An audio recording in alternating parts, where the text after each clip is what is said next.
Hello. Hi there, AD. Hey, mate. So now we just need the video and Yep. We should be on. perfect. And we need a bit of heat. I can't find Damon Heta, but I'm sure he's gonna turn up at some point, and then we're just gonna get him involved. Until then, we're just gonna kick it off. We're just gonna kick it off with Adrian, and I'm just gonna say hello to each and every one of you watching us. May it be via Zoom or via YouTube. This is the 14th episode of the Not So Late Night Darts Show. Fantastic of you to join us once again.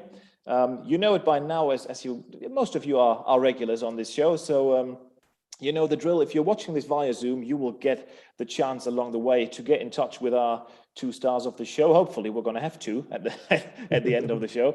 You can do that by oh, there he is. Perfect. You see. Is he on? Is he? I think he's there. Hi, Damon. Can you hear us? Yeah, mate. All good. Can you hear me? Yeah, we can hear you just fine. Nice. So now we're all there. I started saying hello to all the folks. So now once again with everyone here, with AD Lewis and Damon Heta, very warm welcome to all of you to the 14th episode of the Not So Late Night Darts Show. If you're watching on Zoom or if you're watching on YouTube, that doesn't matter. You're going to enjoy the next hour or so, I'm quite sure. If you're watching on Zoom, then this is a bit of an interactive show for you. You will get the chance to get in touch with our two stars of the show along the way. If you raise your virtual hand, you can do that towards the bottom of your screen. Somewhere there's a function where you can raise your hand. And then I know that you've got a question. And at some points in the show, I will get you involved and you can ask Damon Heta or Adrian and Lewis a couple of questions. So now, a very warm welcome to my two guests of the show. I really couldn't be happier about today's lineup. Two-time back-to-back world champion, Adrian Lewis. Hi there, AD. Great to see you. Hi, yeah. Thanks for having us on. And alongside him, Australia's number two, the Heat, Damon Heta. Hi there, Damo. Hey, Phil, how are you, mate? Doing just fine. AD, I mean, Vincent van der Voort, in his post-match interview at the World Grand Prix, in his usual happy-go-lucky self, said that it's very, very difficult to sort of keep the rhythm up between, in the long breaks between competitions. So you're basically in that very same situation right now. How are you keeping? Yeah, it's been very good. Well, very difficult. Last couple of years. You play a tournament once every 2 months, where before we were playing 3 tournaments a week, to now playing an handful of tournaments here. Just a couple of months. It is odd. Very, very odd. Hitting the practice board a lot in Stoke. Yeah, trying to. Yeah, keeping my hand going, and it's been going okay. So I'm quite happy with my form. That sounds all right for all jackpot fans. Damon, it was your World Grand Prix debut on Sunday. It was so close, and you probably had one of the toughest nuts to crack you could have in World Grand Prix with James Wade. He's so good in that double in, double out format. How was your experience on that stage on your debut? Yeah, I think I didn't know really what to expect. I've never played that sort of tournament, you know what I mean? But I was really, really happy with my game and how I went. And I was really happy with it. Not to take the chances that I created. I'm always creating chances, and it seems like I'm not taking them, you know what I mean? Bit disheartening, but yeah, like you said, playing James Wade, he's been around for years and know what it's all about. And, he just cruised over that, got given the opportunity and he took it. So what do you do? That 121 of his to win the match, basically, that is such a James Wade thing to do. It hurts so much when you're his opponent in that moment. Yeah, especially when he missed the 61st start. I was like, I could be in with a shot here. No chance. I mean, AD, you've got so much experience at the World Grand Prix and with James Wade as well. This World Grand Prix, that is a special breed, this tournament. It's not easy to play this. No, you can't get into any rhythm. Certainly, like Damon's just played there, it's first to 2 sets. I mean, even in normal, normal tournament format, it's hard to get into a rhythm first to 2 sets. And with it being double in as well, it just makes it just extra difficult. Very tough tournament. I mean, you and James, you faced each other in the 2010 final, which you won back then. You were on a great run of form, and then you beat Phil, I think, in the semi-finals before that. So, I mean, James and you. I mean, you know everything about each other, really. Yeah, we like to say. I mean, I've been playing how many years? 16, 17 years in the PDC, I think it is. So yeah, I know James really well. To me, he's probably still the best finisher under pressure there is in the game. Yeah, most certainly. I mean, I witnessed a couple of interviews that the Zone did with the players, and they asked them that exact question: who's the best under pressure when it comes to taking big finishes? Yeah. And James Way, that name comes up so many times. Damon, I mean, we were speaking about the special situation at the World Grand Prix, double in, double out. What's it compared to other tournaments? What's it like up there? Is it more pressure, that double in, double out format?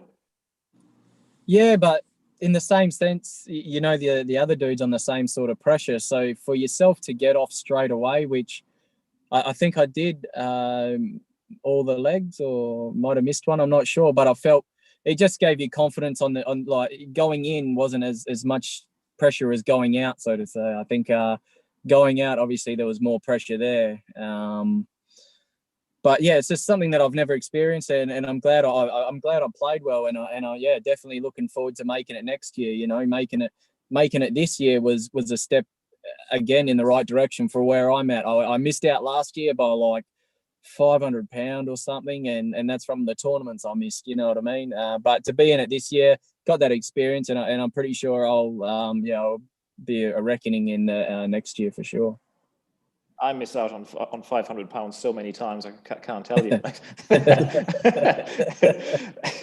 I mean, Adi, with your experience at the World Grand Prix, it's definitely no coincidence that so many big names drop out in the first round at the World Grand Prix. Oh, in the history of the World Grand Prix, that happens so often, and this year as well. Michael, Peter, they all went out so early. Yeah, I mean, it's always going to be a tournament full of shocks. Like you say, even when you've got the throw, you know, you've only got the throw if you start, you know, with them first three darts. You can always be on the back foot all the time. It says, like I say, it's very, very difficult, and it's no surprise to me, you know, who wins. It's just look at the draw, I suppose. Yeah, it's basically an unpredictable event. Anything could happen, and especially in the first round, as it's only first to two sets. Damon, was there a special preparation for you in when going into this event? Was there something that you did that you usually don't do when you prepare for an event? Yeah, so me and Dimmy had a bit of a practice routine written out after Gibraltar, and all that week we just smashed the board pretty hard, and we just had a couple of little things different. We just concentrated a lot on first to 40 on our favorite double, and then the backup double we'll do first to 40 again, and that was just our warm-up getting into a game. And then we'll do a lot of checkout finishing games, and then in the Arvo we'll play games against each other of the double in, double out, and we hit the board pretty hard that week. It was like it would have been minimum 4 hours a day easily. My arm hurts just listening to this, basically. And, I mean, guys, as it happened yesterday evening, we got to talk about Glenn Durrant. I mean, it is so hard to watch, because I mean, Glenn is such a nice guy, really, such a gentleman, and to see him struggle like this, it's unbelievable to think that last year he won the Premier League. It's Damon, it's so difficult to watch. Yeah, especially he he's a guy you look up to, and he's been around for a while, and just to see it all unfold in such a short period of time of even knowing him. Like, I've only known him since being on tour, got to know him a bit more personally, and for when he pretty much Premier League, and then after that it's been really hard to watch. And then it's not with a lack of not trying either. I think he's trying everything just to get whatever's going on. I'm not sure, and I'm not sure if he's sure, and but he's always going to keep trying, I guess. Hopefully it turns around sometime. I mean, Adi, it seems that at the moment, Glenn is in one of these situations where as Damon said there, where he just try things. I mean, it looked like he shortened the backswing a little bit. The throw certainly looked much different to what it was last year when he was flying, really. It is so difficult when you hit one of those patches where nothing goes right. But like I say, I mean, I've always said 95% of darts is in your head. You know, your confidence comes from winning matches. And when you're not playing so well, don't forget, I mean, let's not forget Glenn had COVID, you know, and you know, he's obviously took him a while to get over that. So that probably set him back a little bit as well. And then, like I say, he's forming it and he's trying too hard, I think. And that's the problem with it. He isn't enjoying it because he's just trying too hard. Is that something that, you know, from your experience, that happened to you as well? Like in those maybe couple of years where you didn't play what we all know you can play, that you just try so hard and then it sometimes goes, or most of the time, goes really pear-shaped in darts when you do that. Of course, yeah. I mean, you try different darts, you try all the darts differently, and then the best thing you can do is just go back to basics. I think that's the key. I think that what he's got to do is just sit back and think, right, let's go back to basics. Look at, you know, when he was winning the BDO and obviously the Premier League, and then just set out his stall from there, really, and start again.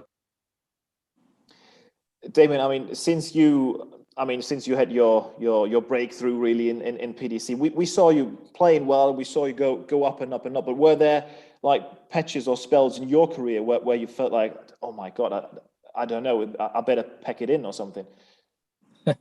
Not so much pack it in. I know I know where my low spells are, and I know why they're low spells. It is, like Adrian said, it's trying too hard, and I tend to do that a lot, especially on stage. I really try hard, but it's hard not to try hard, you know. And I think it just showed at the Worlds when I lost to Danny Baggish.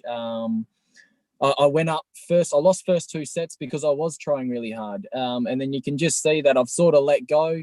And then I started hitting some good finishes. I got myself back in the game. And then when it come to the time in the last set or the last few legs, and it was like, I was going back to trying hard again. And it's like, that's what it is. It's just so hard not to try hard because you want it so much. Yeah. I mean, Adi, before the show, we often ask our followers on social media for, you know, a couple of questions that they want to ask to our guests. And very, very often, no matter who the guest is, we get young darts players writing in. Can you ask the guest, and now I'm going to ask the 2-time world champion, what can I do to somehow stay relaxed under that massive pressure that you're under sometimes in darts? Is there anything, any tip that Jackpot can give out to the young players?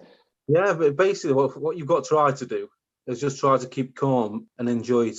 Enjoy that moment of pressure, you know, because you're up there, you're on your own, there's nowhere to run, and you literally just got to just try to relax and enjoy it. Try and, you know, embrace that pressure instead of being too frightened for, you know, not release the dart correctly, or just try and enjoy it. Try to enjoy it. Well, I'm going to try that next time when I play someone who does. Thank God I don't have to play for a living anyway. So now, guys, we're going to go a bit interactive here. As I said, when I said, you know, you can raise your virtual hand, there were 2 guys that immediately this hand was up. So we're going to go for Florian here. We're going to get him into our midst, and then he can ask the first viewer question of this lovely evening. And I'm curious whether that is going to Jackpot or to the Heat. We'll see. First of all, we got to unmute Florian here, and then hopefully, there we go. Now we should be able to hear him. Hi there, Florian. Hi guys. How are you doing? All good? Where are you joining us from tonight? I'm joining you from Hamburg. From Hamburg in Germany. Look at that. Yes, now, Florian, who is your question going to? Of course, to my biggest idol, Adrian Lewis. I met him so many times. The last time I didn't know actually if you remember the exhibition in Hildesheim. Ah, right. Okay. Yes. This was a great night, and to be fair, it's hard for me as a big fan of you to see you struggle. Yeah. But one day you will be back up there. I know this, but it's going to be tough, right? Yes, definitely a long road ahead. My averages, my averages are up there. To be fair, my averages this year, as well, I haven't played as many games, but my average is up there, with the top 16. So it's not I'm playing bad. I'm just not getting the rub of the green, as they call it. Yeah. So just got, just keep working hard at it and keep focused, keep enjoying it. That's a main part, like I said before. And hopefully we'll push back up the ranking over the coming months. I hope so too. Thank you. But how do you come clean with the mental struggle, I guess, with your COVID and something like this? Yeah. I mean, obviously, I was disappointed because last year I missed out to the World Grand Prix. I was in the top 16 last year. Missed out because of COVID. Obviously, we got thrown out the hotel because we had that. Well, I had that, I should say. Me and Stephen Bunting. That dropped me out the top 16. And obviously, with the tournaments being few and far between, I haven't really had time for getting the money back, and you're still losing money on your rankings. And unfortunately, I've dropped down to number 30 odd in the world. So, it's just you just got to keep going, and hopefully things will get better. But you feel confident? Yes, I feel confident.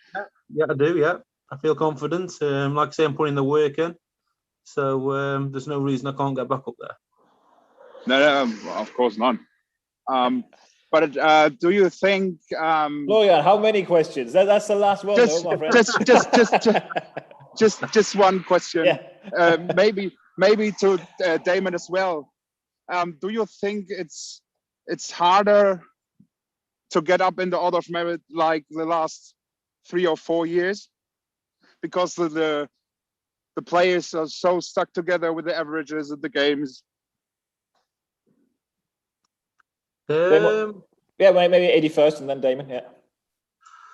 I mean, there's quality play. There's always been quality players ever since I first joined the PDC. The difference is now is instead of the top 10 hitting the the 100+ averages, now the top 64 in the world can also do that, or even the top 128 who are in the tournament these days can also do that. So that's the difference now. Where before, there was, like I say, there was 10 of us, or maybe 15 at the push. Now there's 128 players who can also hit 100 average against you. Damo? Yeah, I think I've only been on the tour, like this is only my still in my second year, so I haven't even had a full year of darts yet. So I don't know, like maybe I've gotten a bit lucky doing all right and being in some top 16s like on the Pro Tour side, where it gets me into these TV tournaments. So I sort of could shoot up a little bit, but then I think maybe it might even benefit me in the third year having a full tournament, knowing that I didn't play in so much tournaments then, you know what I mean? I still got room to gain without defending much. So yeah, I don't know. Obviously the standard is just going mental. People are hitting 100 averages for fun, so you've really got to be on your game all the time. So thank you guys, and thank you very much, Florian, for your one question. So thanks a lot for joining us tonight, Florian, and enjoy the rest of the show. Thank you. Thank you. So now we're gonna I thought he was gonna be the new host there, I mean, Damon, as I said earlier, that one moment when you were sort of thrown into the limelight of the world of darts. I'm obviously speaking about the 2019 Brisbane Darts Masters, the World Series event that you won basically out of the blue for many people. We're going to get to that, but before we talk about that, we're going to watch it, because in this show we got something that we call the HYLO bullseye moment. And I think if there ever was a bullseye moment for any darts player, I think this one might be the one for you. So we're going to look back at these amazing scenes back then in 2019 in Brisbane. This is the HYLO bullseye moment.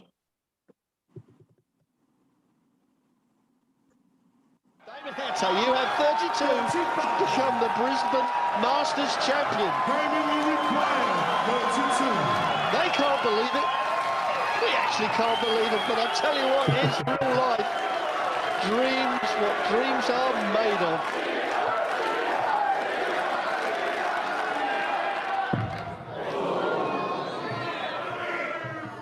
And darting dreams, really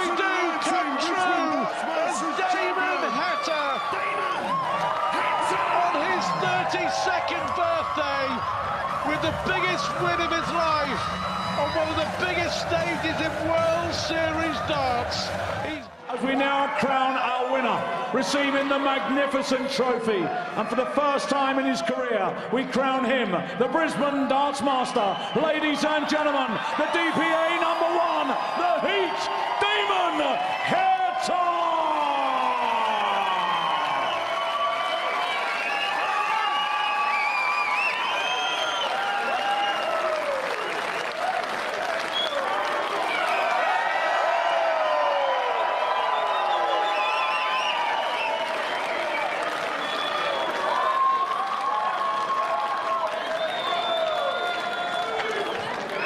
I mean, Damon, if there ever was a life-changing moment, this has got to be the moment for you. I don't know how often you watch this. If I was you, I'd watch this twice a day. Ah, gee. I watched it a few times, don't get me wrong. But yeah, it was just a big step in the right direction.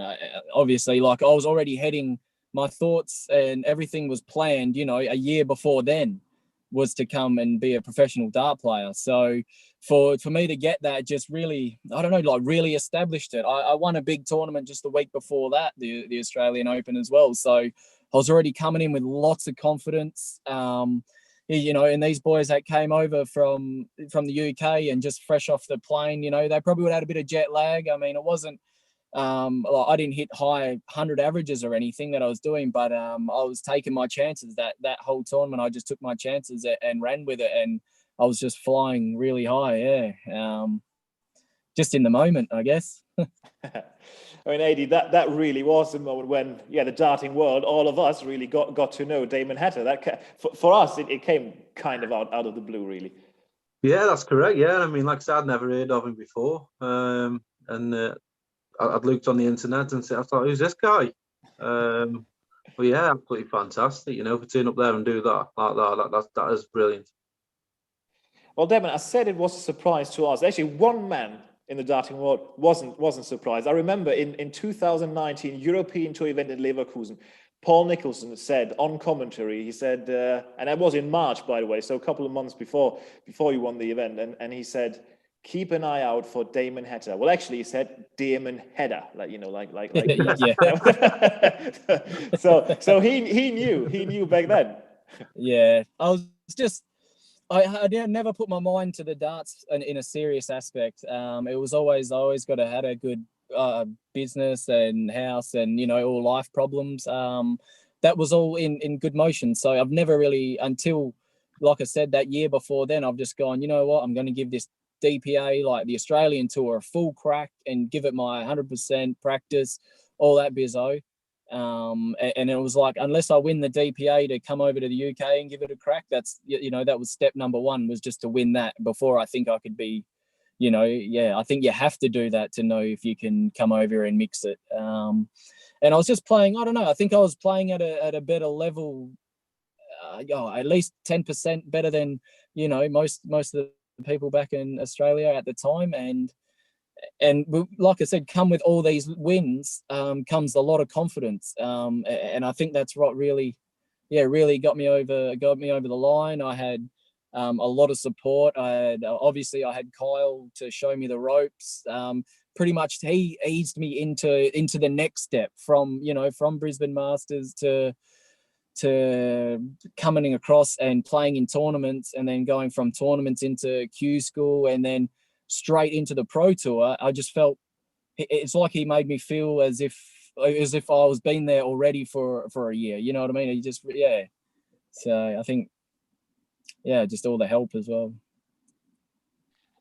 Adi, this moment that Damon just spoke about, where you realize, okay, I can mix it with these guys. I can really do this. Do you remember that when that moment was for you? Was there a particular moment even?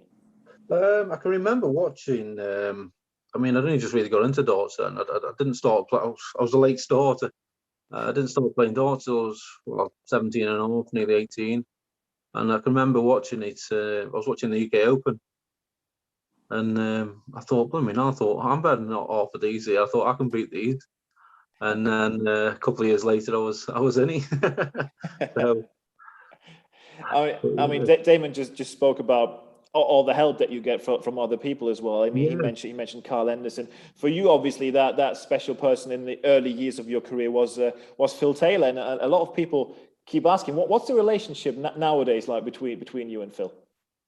Yeah, we still have the old conversation. We still talk. Obviously, we miss him on the circuit. You know, doing that. We miss his character and all his jokes, his poor jokes. But yeah, we get on really well. We always have done. What was there like one thing or one particular thing where you say that's maybe the most important thing that he taught me back in the days?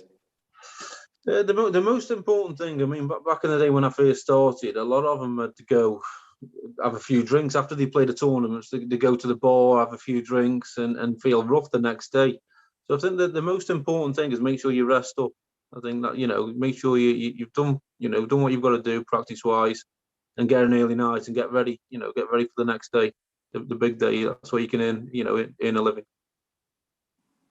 Damon, was there someone for you, like maybe also in the youth days? I mean, you started playing darts quite early. Who kind of took you under his wing and showed you a couple of things here and there? Was there that person for you? Not a massive.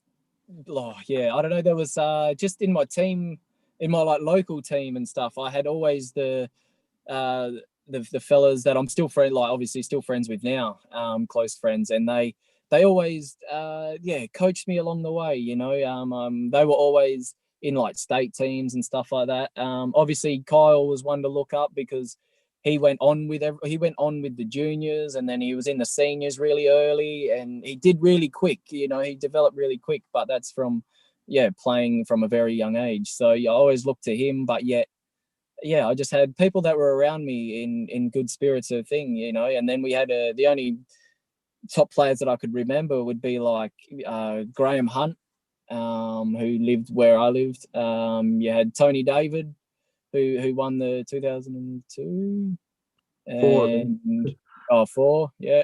And I don't know. I think there was a few players that came over in 2005 World Cup. Like I seen Barney. Like I didn't even know people like that like existed type thing like in the dart scene. But and then it was just a bit of an inspiration watching them, I guess. Eddie, the last time we saw each other was in Budapest at the European Tour event, and it was your first round match there against Bradley Brooks was just such one of those matches that you seem to have at the moment, where first and foremost your opponent plays brilliantly against you, then you play your best darts and you fight back and you pull it back to 5-5. Then you get match darts, you miss the match darts and you lose it. At the minute, it seems to be like on the razor's edge, whether you win or lose, and it's these little moments really that make the difference at the minute.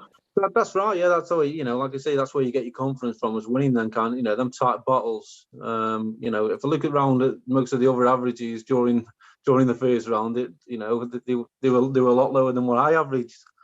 So you can take a little bit of confidence from it. I average 100. It isn't bad darts at all, but it's just like I say, I had the match darts and failed miserably. So, but that belief that you will make it back to the best you can play, and that you will make it back up the rankings, that is still definitely alive. Oh, yeah, no question there. Yeah, definitely. I mean, if I didn't believe in myself, still I'd jack it in. So I still believe. There's still belief there, and I think I'm heading in the right direction. Certainly, judging by this year, my averages are creeping back up again. So I'm happy with that.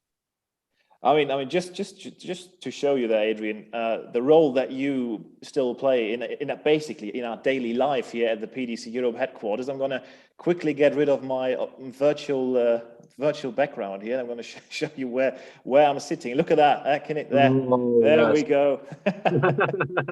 So that is still up here on the wall. So lovely, that one.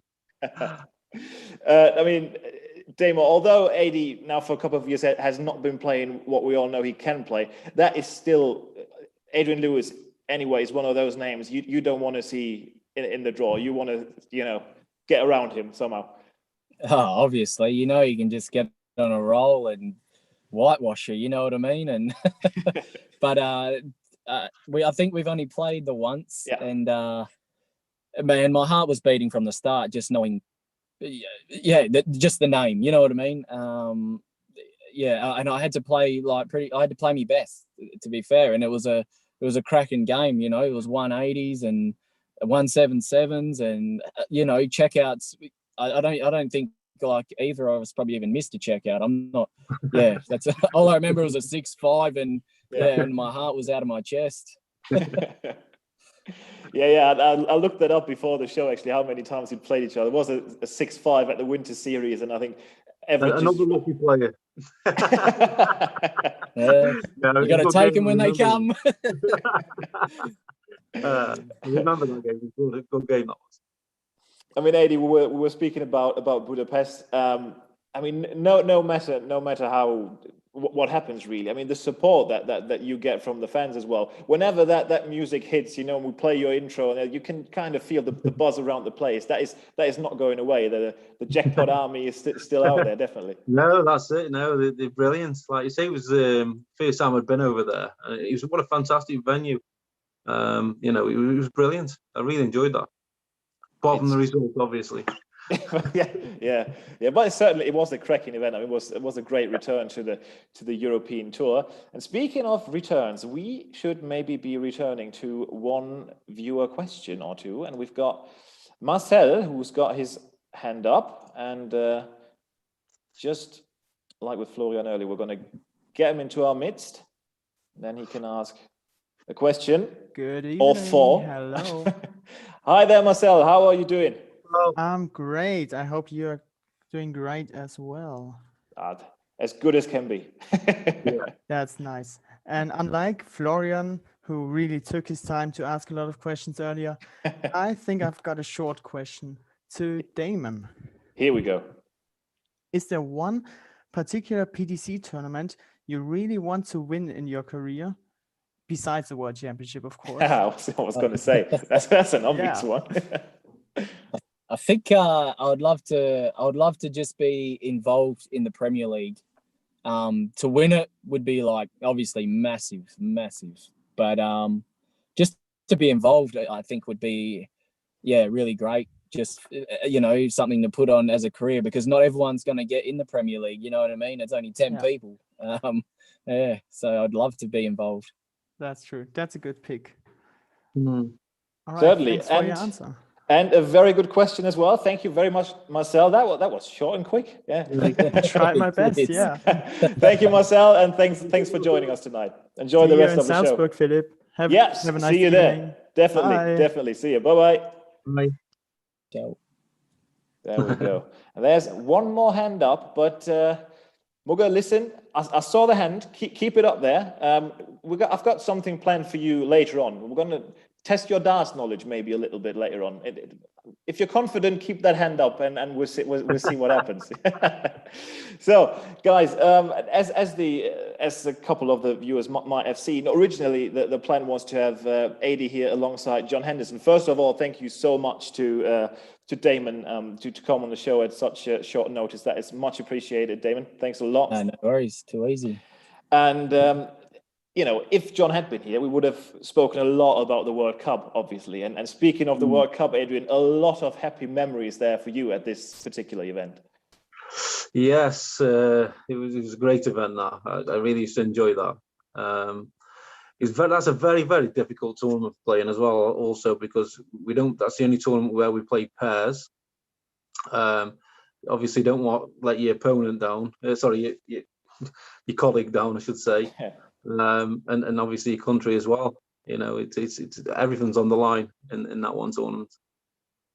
I mean, probably the most dramatic moment there has ever been at the World Cup of darts. Maybe at any darts event. I mean, this is one for the ages, and we're going to look at those probably most dramatic 90 seconds in darting history. At the 2012 World Cup of darts, the final, England against Australia. Very fitting that we've got an Englishman and an Australian on the show to watch this.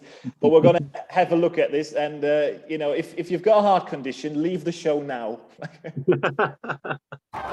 And so now, Paul Nicholson, the adopted Aussie, is potentially 2 darts from winning the World Cup for the Australians. Pure nerves from Adrian Lewis. Nicholson takes his time. Wants double top to be crowned a World Cup winner. Low. Double 10 to be a World Cup winner. 36. He has missed 2 darts for Australia to be crowned world champions. It may not happen now. 56. And now, you couldn't wish for a better man to strike for glory. Taylor, 15 times world champion for tops, for double 10 for England. 46. Even the man that has won everything Australia, you require has crumbled 20. under the pressure. They were not good darts at all. It's all too much. You can tell by the players' faces. Nicholson and Taylor have blown their chances. Can Whitlock take his? Double 5, he can't come inside. He has come inside. No score. Well, 3 of them have had a go, Wayne. And perhaps fittingly enough, it's the world champion himself. England, you require 10. The man who's hit 2 doubles to win world championships, who gets the chance now. Well, Adrian Lewis has looked the most nervous man up there. Game. He is the one. 2012. He goes to his knees. They are celebrating. England are World Cup winners. You've got to feel for the Australians. I mean, Adi, those scenes are probably the most dramatic, most tragic, most jubilant scenes we've ever seen on a dart stage. I mean, everything epitomised in that moment there. I think it got to the point where I didn't want throw for it. I think nobody wanted throw for it in the end. I think everybody was just too nervous. Yeah, I think it was, well, I mean, Paul Nicholson there, he was right on the wire at double 10. And, you know, that's the difference between winning and losing. Damon, back in the days, I mean, 9 years ago by now, did you take notice of that Australia was in the World Cup final? Did you see that match at all? No, probably not. I only just watch from clips. Yeah, I couldn't tell you, to be honest. I was into other stuff than that. Yeah, I mean, most tragic thing about all of this, I was at the 2012 World Cup of Darts as a fan, and I had to leave before the final because I had to take an exam at school the next day, and it is terrible. I mean, Damon, you experienced the World Cup of Darts twice now. Things change when players put on the shirt of their nation to represent their nation. It's another ball game. This one. Yeah, you just get a bit of fight in you, don't you? You're really G'd up because you got your partner as well, and he's G'd up, and you just want to do your country proud, and you know, it's not all just about yourself, is it? At the end of the day, yeah, and I quite enjoy the World Cup. It's a bit cutthroat, that's for sure. You just want to get through that first round, if anything, because it's almost anyone's game. It's so hard. But then obviously playing the Welsh is hard as well, I guess. well, that is certainly true. I mean, 84 World Cups for England. Yeah. All the 4 times, every time it was you and Phil Taylor, and no World Cup since then. Is that something that surprises you with the quality that is there amongst the English players? Yeah, well, you've got HYLO. I think that's the thing as well. You've got HYLO as a team. You know, it's like I say, it's difficult. It's a very odd tournament playing, that is.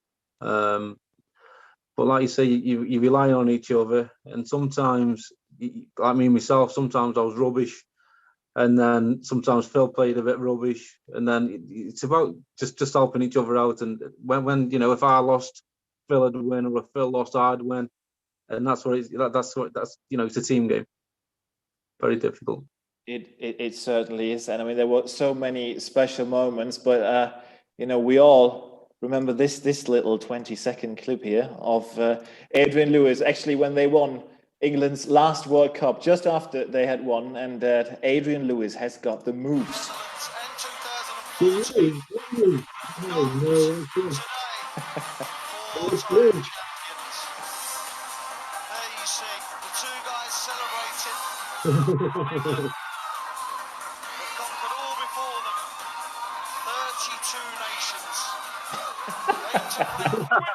Look at that. the quickest feet in darts.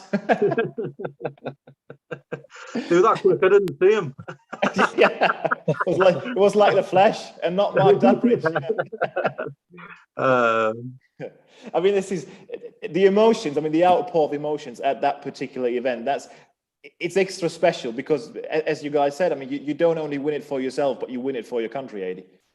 Yeah, and that's what it's about. Like I say, you feel more pressure in the World Cup than I do playing a World Championship final. It's so strange because, like I say, you're not playing for yourself. You know, you're playing for your team and in your country as well. So very odd. So, guys, as I mentioned earlier, and now we're going to do this. Well, I'm gonna get you a bit of support because all the time, you know, when I do this show, I try to think of something funny that we can do, a little game that we can play. And with Damon, there's a bit of a special thing about Damon and his nickname in particular. So now I'm going to get Mugga involved here, who might be able to help out. We'll see. We're going to ask him if he wants to ask a question. He can do that. If he wants to help out in the game, he can do that as well. So first, we're gonna unmute him. And if he unmutes himself, that would be great. I can only ask him to unmute himself. Otherwise, this could be a very long night. You might be halfway through the question now. Yeah, yeah, possibly. Well, we'll see what he does here. The problem is, that is such a Zoom thing. You know, when someone does not unmute themselves, then you actually cannot push them back into the viewers. So now we're just going to leave him there. Maybe unmute himself at some point. You guys, we're just going to start with a little game. As I said there, and let me share my screen with you here. Now there is a little something, or a little bit special about Damon Heta's nickname, and you know, we know Damon, and we know Damon's nickname, but he is actually not the first date. Damon, do you know yourself? Do you know the player that had that nickname before you? Yeah, Dennis Ovens. Dennis Ovens, definitely. There he is, the prettiest dart shirts ever, I'd say.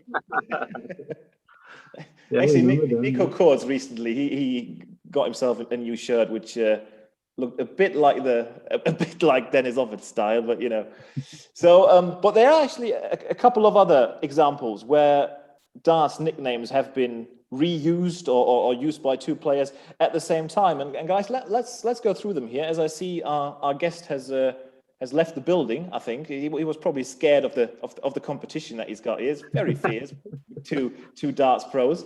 But we see, and we will click right through this, and we'll get to Damon's World Cup of Darts pairs partner, Simon Whitlock. We all know that he is the wizard, but was another wizard, Damon. Yeah. Adi, you know. Colin Osborne, who just recently hit a 9-darter on the online league. Did you guys see that?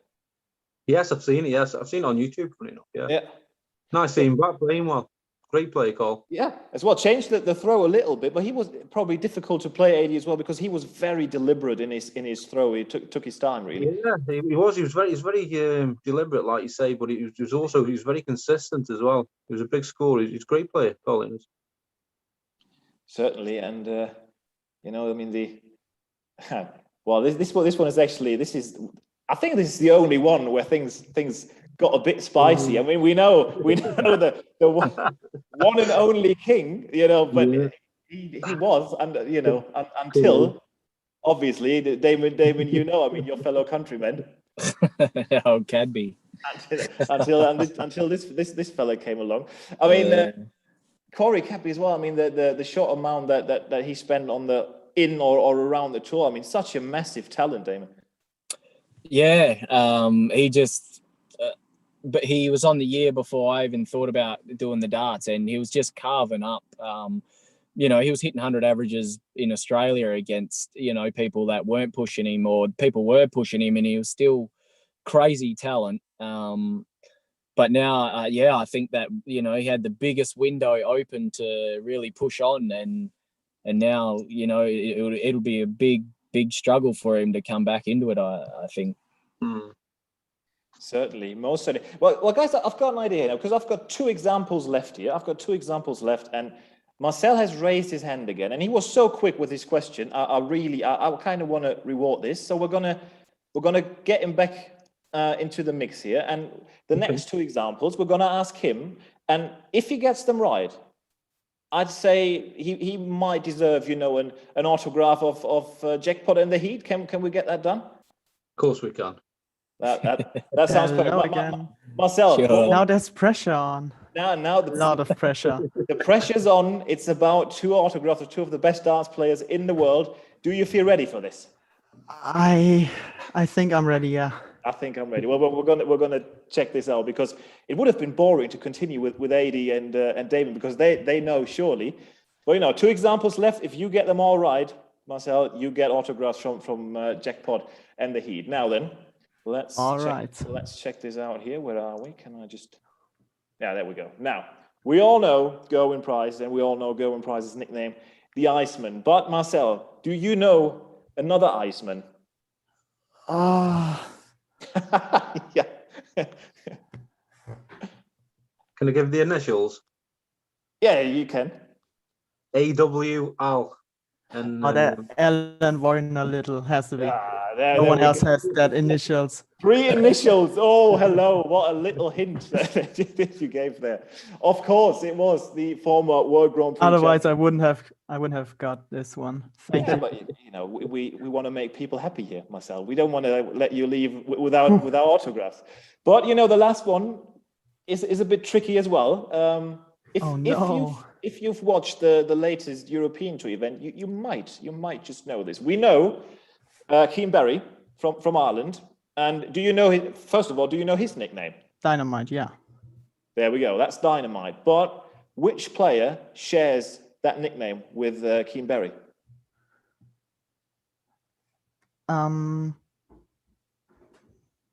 Initials again? Do you know, Adi? Yeah. Yeah. DJ. I got no idea. Okay, and you said he was playing in Gibraltar? He was two hints from my side. Gibraltar and very crazy celebration. DJ initials? It's DP. DP are the initials. DP. Yeah. Oh, really? DP, yeah. Must be the wrong person. I'm thinking. Sorry. Yeah, maybe. We're going to check out who you think it was, Adi. But do you want me to tell you what I think he was first? Yeah. I would just say Darren Johnson, no idea. Yeah, that's what I said. That's what I'd have said. Well, maybe he. Wait, that's not DP. Yeah, but I've got another person here. Me. I've got another person who's got Dynamite, but you know, if that's right anyway, we're going to give you the autographs anyway, because then, you know, my research wasn't enough. You know, then I failed. But another player. Who did you get? I'm interested now. That is Dyson Parodi from Gibraltar. He's Dynamite as well. Yeah. Oh. And I mean, with his celebrations, that nickname is very well deserved anyway.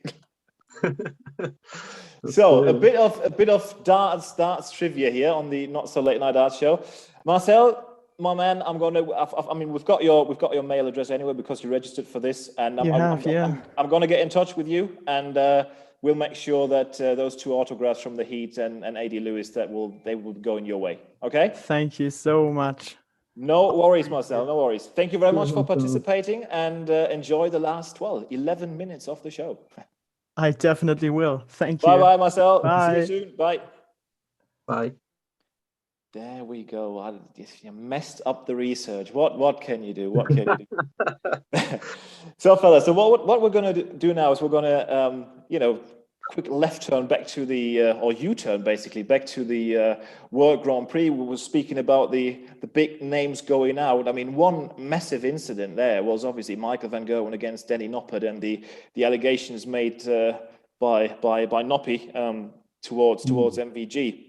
I mean, Adi, you've been in the game for so long, and you've played Michael for so many times. That is something, I mean, at least I don't know, but I don't think that's something Michael does, no? The thing is, I've had it before where sometimes there's a loose floorboard. If the stage crew haven't, constructed it, I can't say not right because that's the job, but if sometimes there's a loose floorboard, and if you're walking back, sometimes you can feel when you're standing at the hockey, sometimes you can feel that your opponent walking past. So then what you've got to do then is just literally just wait until he walks past and then move. Because otherwise, when you're throwing, you're like that, you don't want, So I think that's probably the best. But I don't think Michael had done that on purpose. No. Damon, I mean, the word gamesmanship is mentioned so often in darts. Are there any instances where maybe as a young player as well, where someone tried to do things on you, trying to do or get a bit of gamesmanship involved?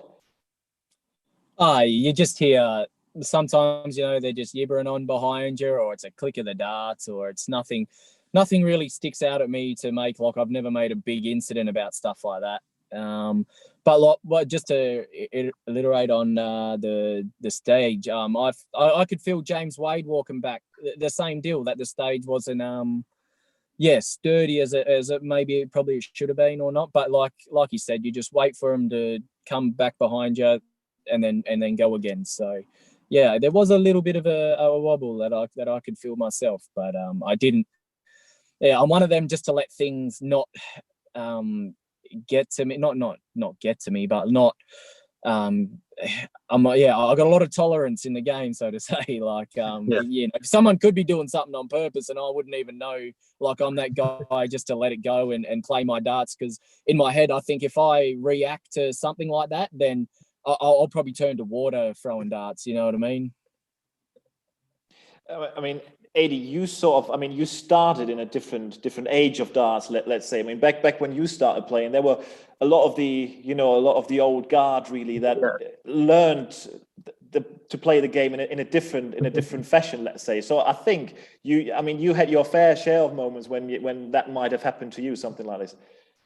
Yeah, obviously the Peter Manley incident comes to mind straight away. Ooh, Adi, say no more. Say no more. I've got something prepared here. Give me a second. It's like a cooking show. I've got something prepared here. Let's look at this, mother of all darting incidents, really. World Darts Championship in 2006, I think it was. And now Lewis has a chance of getting tops. He gets it, breaks the throw. And now throwing for the set. Well, Kimberley was happy. Adrian Lewis having a word with Russ Bray. Peter Manley refusing to make eye contact. The referee, Russ Bray, is having his work cut out on the stage. The best of order, please. Words certainly being exchanged. He's the master of the mind games, Peter Manley. A word said there. Lewis has turned round, and now Lewis is walking off. Well, I think he's just walking off here just to cool down. Now this is very, very interesting. Manley and Lewis at each other's throats as far as the darts are concerned. I mean, there's so much to make you feel nostalgic, especially Manley Flamingo shirt, by the way. But this moment, I mean, that kind of will live forever, really. I think that's probably what I think you learn the hard way, and I got taught a lesson that day. I mean, what was that, your first World Championship? I can't quite remember. It was, yeah, that's right. Yeah, that's correct. Yeah, that was but Phil put that right in the final that year, if I remember correctly. I think Peter made it to the final, and it was a 7-0 then to the Power. Actually, that was the first World Championship I ever watched. So this is why this moment sticks to my mind. First time watching darts, and you go like, "Is it always like this?" Sometimes if I'm involved, unfortunately. So now, fellas. As we are just, a couple of, maybe 20 minutes away from the next session of the World Grand Prix, I wanted to pick your guys' brains a little bit here about what might happen tonight, and I would like to get your predictions in. We've got 4 matches on, and I'm very curious what you guys think. Who will walk out the winners tonight, and. So maybe if Adi goes first match, Rob Cross against Christopher Ratajski, what do you think? How's that going to finish? I think Rob Cross will win the first one, but I think it'll be really close. I do think it'll be really close. Which score do you predict? I don't know. It's still 1-3, isn't it, tonight? Yeah. I might go 3-2 on the first one to Rob Cross. 3-2 to Rob Cross. Now look at this, and if my PowerPoint skills still... Oh, that is tremendous. I love that. So, Damon, what do you think? Oh, my days. All right. I think Rob's there. He's playing some decent stuff, isn't he? But Christoph is so consistently good. Oh, man. I think... Yeah, look, I tell you what, I think they're the same as Adrian, but I think a 3-2 Cross. 3-2 to Voltage. Yeah. There we go. I think you guys would rather go back to the darts nicknames. That was easier than I think so. So maybe now people are watching this for their betting tonight. Do the exact opposite. Yeah, correct. Exactly. So, Damien, if you want to go first for the second match, Jose de Sosa against Johnny Clayton. Yeah, I'm going to have to go Salza. And 3-2 Salza. 3-2 to Salza. Oh, give me a second. Otherwise, I'm gonna run out of 3-2s. I got a copy of that. So, so there we go. 3-2 to Jose. Eddie, what do you think? I mean, rematch of this year's Premier League final. I mean, it's massive. Yeah, I think with Johnny Clayton's experience, I think he might win it 3-2. There we go. The first time that our two stars differ. Yeah, 3-2. I'll go 3-2. 3-2 to the Ferret. Then it's going to be Danny Noppert against Vincent van der Voort. Vincent will probably, have the grip between his teeth here, trying to put something right for his best mate MVG. Adi, what do you think? Yeah, he's certainly, he'll definitely be after it. But Noppert